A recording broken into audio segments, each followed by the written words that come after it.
Hello fellow human, hope you guys have a great day and let's read some r/malicious compliance stories. To the first one, won't let me plant sunflowers? Fine. Story happened a couple of years ago, but it's my favorite lawyer story and I hope you enjoy. None of the following is legal advice, don't take legal advice from some randos on the internet. Client walks into the office and asks us for a contract review. He then hands over an HOA contract. Before slogging through a whole HOA contract, I ask him what he was hoping to accomplish. They want me to dig up my sunflowers. Your sunflowers? Yes, I planted a row of sunflowers outside my house. They pranced by and said that sunflowers are not allowed per the contract I signed. So I want you to tell me if that is true or not. Sir, before anything else, I need to tell you that this will likely be an hourly fee bill. HOAs are notorious for dragging things out, so these could quickly become expensive sunflowers. I don't care, this is America, and I should be able to plant sunflowers, god damn it! Still thinking he wasn't that serious about sunflowers, I asked for a 3-hour retainer. He immediately pulled out a checkbook and paid for 4 hours. So, I buckled down to review the alleged anti-sunflower clause. Just for reference, the sunflowers he wanted to plant were really big, like 5 feet, and all along the front of the house. It was a very substantial amount of sunflowers. The contract did indeed contain a clause with a very thorough list on which plants were and were not allowed to be planted. The list had just about every plant I could think of, in alphabetical order. Think apple, banana, cauliflower, dill, sunflowers included. Corn was not included, which becomes very important later. Quick legal point, if you write no dogs allowed, it is normally assumed that you're talking about all dogs generally. If you write no labs, golden retrievers, or poodles allowed, it is normally assumed that all other dogs are allowed. Sometimes a not great attorney will write a super long list to pad hours, read charge more, instead of just writing no plants without prior approval or something. I called the client back in for the bad news. In explaining the above legal point, I let him know that the HOA got a raw deal from whoever drafted the contract. Well, no can do on the sunflowers. But if it makes you feel any better, they were probably overbilled by whoever wrote this contract. Pretty shoddy work too. They even forgot to write down the corn, but they added some nonsense like dragon fruit. So yes to corn, but no to sunflowers?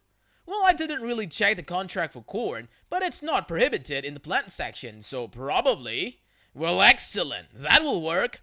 I thought that he was oddly happy with the bad news. Then 2 or 3 weeks later, he came in with a picture of his house surrounded by huge sunflowers. What happened?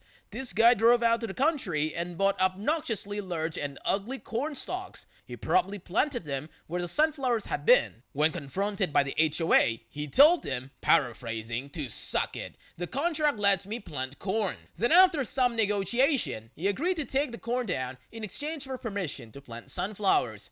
Now we are friends, he's still a great client, and he lives surrounded by a ridiculous moat of sunflowers. Ah, yes, the classic put something worse so you can get the thing you want. The second story, only take breaks when I tell you to. Sure, no problem.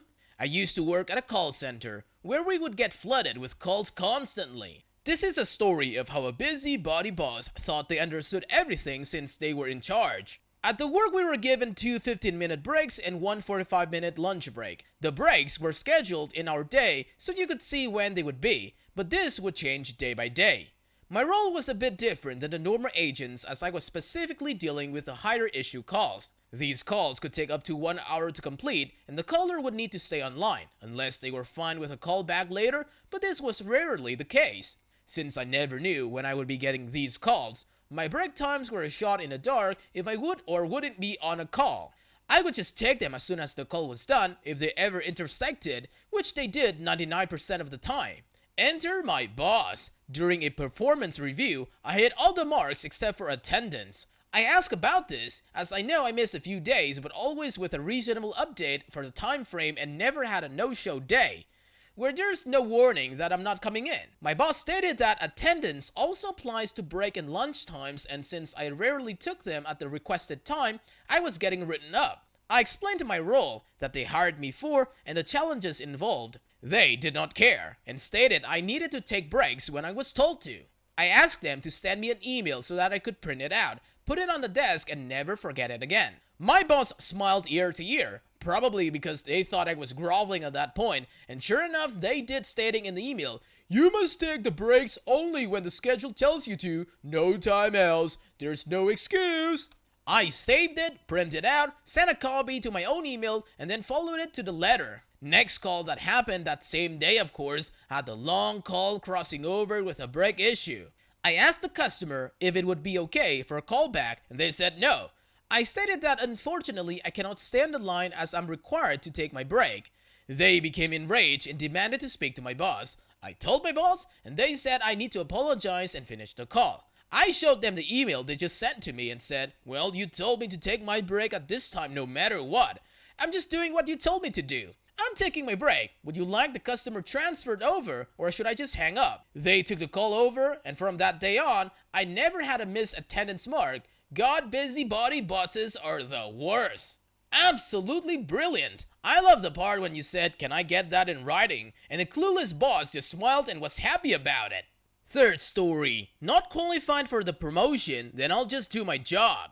A few years ago, I worked as a furniture store in the back store. My job consisted of unloading and loading trucks, assembling furniture, and placing it on the main floor of the store. After around 6 months there, my supervisor announced he resigned, meaning his post was up for grabs.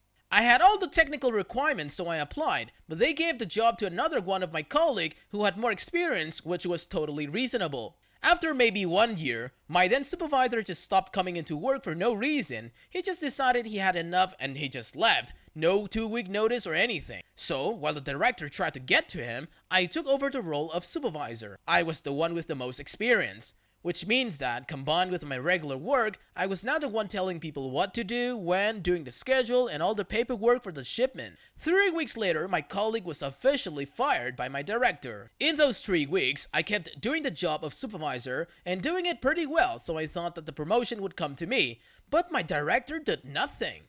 I went to see him, explained what I had been doing, and asked if I got the promotion too, which he answered that I was not qualified nor smart enough to do this job.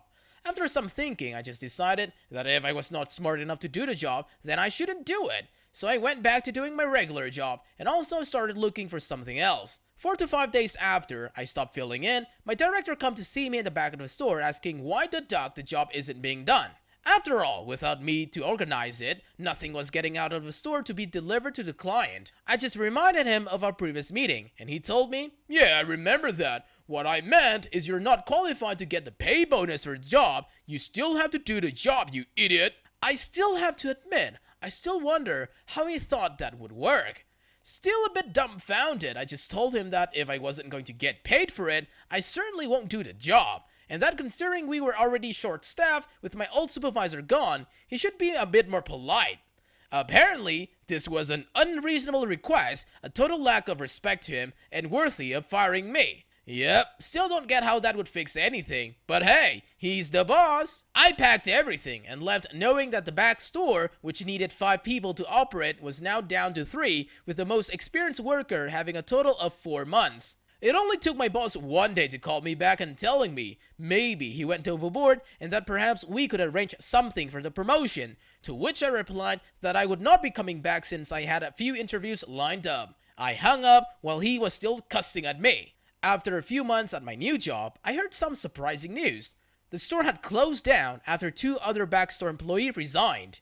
Gotta admit that it felt good to see my old boss finally get what he deserved. Well, this is such a common theme in the sub. Do extra duties but don't get paid for them. No wonder these businesses fail. The 4th story. Angry because I keep asking for clarification so we aren't wasting money? Have fun explaining why we just blew 90K for no reason.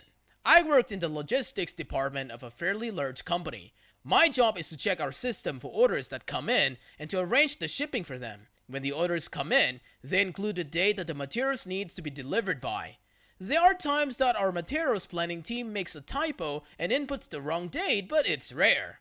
Our company is huge on having work instructions and standard processes for everything we do. My work instructions say to plan the shipment to deliver to the neat date in the system. There's one material planner who has a history of inputting the wrong date. I had to ask her a number of times in the past to verify the date, and she would go in and correct it. There were a few dates that looked wrong, so I emailed her and asked her to confirm. She flipped out saying that she isn't making those mistakes anymore and that I'm wasting her time. She reported me to my manager for not following the process or my work instructions. And he flipped out saying that I'm going against our lean company culture and that I will be written up if I go outside of process again by emailing the material planner. A month or so later, I see an order come into our system. A huge order with a combined weight of 30,000 pounds.